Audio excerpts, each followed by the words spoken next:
Eu acho que Secret the Mimic tem uma história escondida muito diferente do que imaginamos, e acredito que ela foi desvendada graças a Ruin.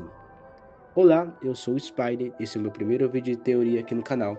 E para explicar bem essa teoria, precisamos olhar primeiro para a história contada pelo Candy Cadet na DLC de Security Breach Ruin. Now I will tell you a story about a mother and her little boy who lived alone in a cabin in the dark woods. There was a monster in the woods, but the mother caught it and kept it locked in the basement. The monster always made scary noises at night, but the mother would tell the boy not to worry because it could never get out. Then she would sing the boy a lullaby to sleep. One day, the monster stopped prowling and instead listened and learned the lullaby. The next day when Mother went out to find food, the monster sang the lullaby from the basement. The little boy heard the lullaby and opened the door.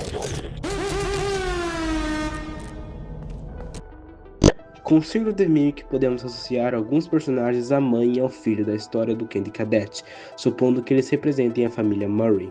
Nesse caso, a mãe seria a Fiona, o filho David e o monstro o M1, o mímico original.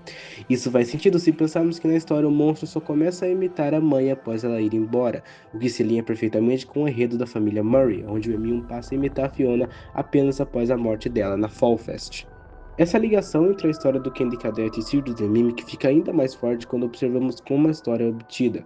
Ela aparece se coletarmos diversos fast tokens espalhados pela área lá da DLC, e as caixas onde elas se encontram lembram muito o esquema de cores da MCM, principalmente o que vemos no trailer de Secret the Mimic.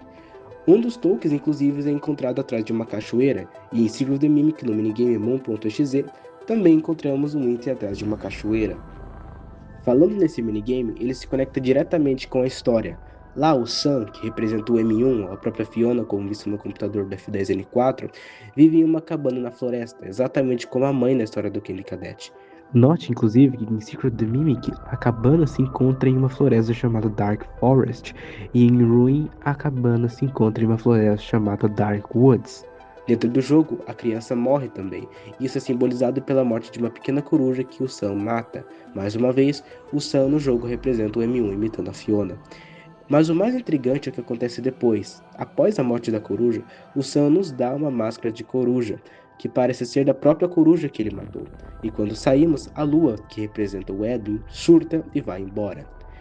Isso é um paralelo perfeito com o que acontece com o M2. Edwin vê o robô se parecendo com David, imitando as ações dele, e entra em colapso. Se tudo isso for verdade, então tecnicamente o player do minigame é o M2, e o David foi morto pelo M1. O M1 teria causado a morte dele durante o aniversário. Inclusive é ele que é mandado pelo Edwin para buscar o David e é ele que dá a notícia da morte dele. Mas por que ele faria isso se o objetivo dele é cuidar do David? Bem, sabemos que ele não é a Fiona. Ele tem as memórias da Fiona, como mostrado por essa carta que ele escreve, mas ele só tem as memórias dela. Ele é uma IA própria, que quer dar o melhor para seu filho. E acredito que isso explicaria por que a Fiona insistia tanto para que o Edwin criasse o M2 como substituto da morte do David após a morte do mesmo. Era o plano dela o tempo todo, ter o seu filho robô assim como ela mesma. Mas esse plano acaba não funcionando, e ao invés disso, o Edwin fica tão irritado com o M1 que acaba prendendo ele no porão na Research Developments, no computador do F10N4. Muito provavelmente o M2 havia sido criado por intenções de ser vendido para o público, tanto que tem uma fita onde o Edwin fala que o projeto do M2 foi vazado para eles, que eles nesse contexto seria Fazbear Entertainment. Ou seja, provavelmente o M2 não era para ser o filho dele, era só projeto pessoal que havia sido vazado. Porém, ele acaba, repetindo, tendo as memórias do David.